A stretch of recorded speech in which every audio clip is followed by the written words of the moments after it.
So மேஷ ராசிக்காரர்கள் குதூகலம் அடையப் போகிறார்கள், உற்சாகம் பெறப் போகிறார்கள். சில விஷயங்கள் சாதகமாக முதல் வாரம் நடந்து அவங்களுக்கு அடுத்த வாழ்க்கையில் நடக்கக்கூடிய விஷயத்துக்கு வந்து ஒரு உத்வேகத்தையும் ஒரு ஸ்ட்ரெச்சையும் ஒரு வழியையும் கொடுக்கக்கூடிய அமைப்பு கொடுக்குது இருக்கு. இந்த ஒரு வாரம் நீங்கள் நல்லாவே யூஸ் பண்ணிட்டு அடுத்த வரக்கூடிய 3 வாரங்களும் திட்டம் தீட்டி நல்ல பலன்களை அணிவிக்கக்கூடிய அமைப்புகள் மேஷராசிக்காரர்களுக்கு உண்டு.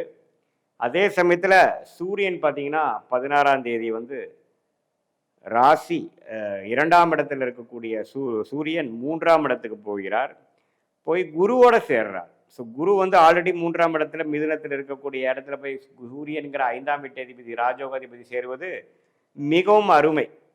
ஸோ ஒரு ராஜோகாதிபதி ஆகிய சூரியனும் ஒரு ராஜோகாதிபதியாகிய குருவும் ஒன்றாக சேர்ந்து 9ஆம் வீட்டுக்கு கனெக்ட் ஆகிறது ஒரு தர்ம கர்மாதி யோகத்தை கொடுக்கக்கூடிய அமைப்பு வருது. பாதி தர்ம கர்மாதி யோகம் வருகிறது.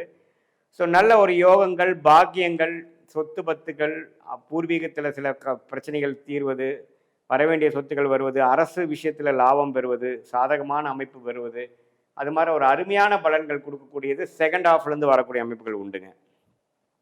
அதே சமயத்தில் செவ்வாய் பயிற்சி நல்லா இருக்குது, சூரிய பயிற்சி நல்லா இருக்குது.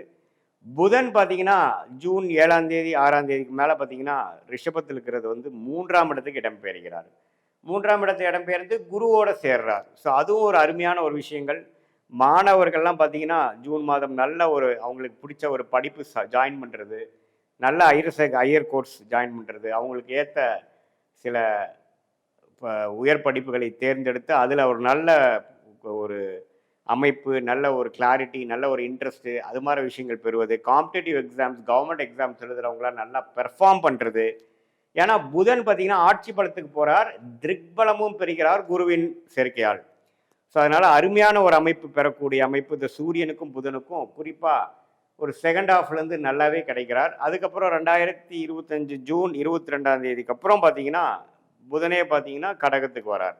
ஸோ ஒரு மிடில் பீரியட் ஒரு 7ஆம் தேதியிலேருந்து 12ஆம் தேதி வரைக்கும் நல்ல ஒரு மேஜிக் நடக்கிற மாதிரி சில விஷயங்கள் நடக்கக்கூடியது இருக்குது.